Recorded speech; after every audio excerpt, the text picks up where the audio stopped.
नमस्कार, आप देख रहे हैं न्यूज फॉर नेशन और मैं हूं आपके साथ रुचिका राज।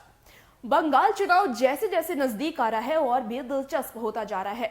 जी हम आपको इसलिए कह रहे हैं क्योंकि टीएमसी की मुखिया ममता बनर्जी ने एक नया पासा फेंक दिया है। आपको बता दें कि बीजेपी को टक्कर देने के लिए ममता बनर्जी अपने गढ़ यानी कि भवानीपुर को छोड़ करके अब नंदीग्राम से चुनाव लड़ने जा रही है। इसका ऐलान उन्होंने कर दिया है।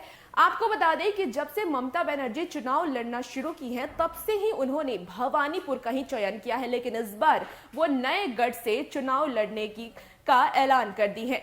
ममता बनर्जी ने नंदीग्राम से चुनाव लड़ने का ऐलान कर दिया है। आइए हम आपको इस खबर की जानकारी विस्तार से देते हैं। ममता बनर्जी ने नंदीग्राम सीट से चुनाव लड़ने का फैसला किया है। 30 सालों में ऐसा पहली बार हुआ है जब ममता बनर्जी अपने गढ़ से बाहर निकलकर चुनाव लड़ रही हैं।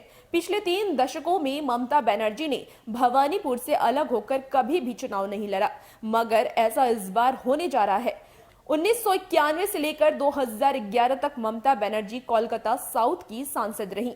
इस लोकसभा सीट से ही भवानीपुर विधानसभा सीट भी आती है। हालांकि जब 2011 में उन्होंने विधानसभा चुनाव लड़ने का फैसला किया तो उन्होंने भवानीपुर को ही चुना।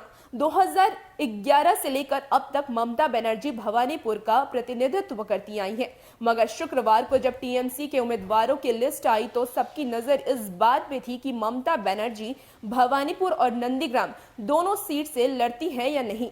मगर कैंडिडेट लिस्ट जारी करने के साथ ही भाजपा की चुनौती को स्वीकार करते हुए ममता बनर्जी ने ऐलान कर दिया है कि वह इस बार सिर्फ नंदीग्राम से ही चुनाव लड़ेंगी, जहां पर माना जा रहा है कि भाजपा उनके पुराने सहयोगी रहे शुभेंदु अधिकारी को उतार सकती है।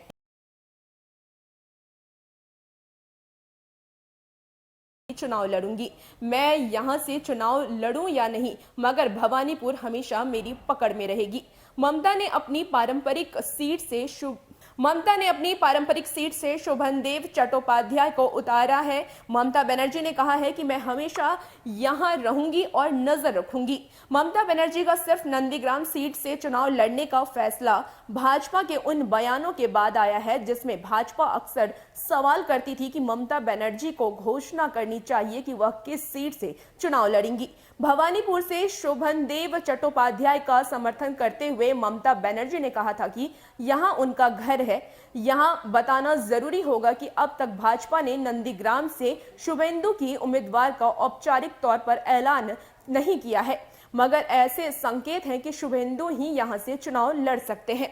बहरहाल भवानीपुर ममता बनर्जी के लिए काफी मायने रखता है। भवानीपुर ने न सिर्फ ममता का हाथ थामे रखा बल्कि फर्श से अर्श तक पहुंचाने में मदद की है।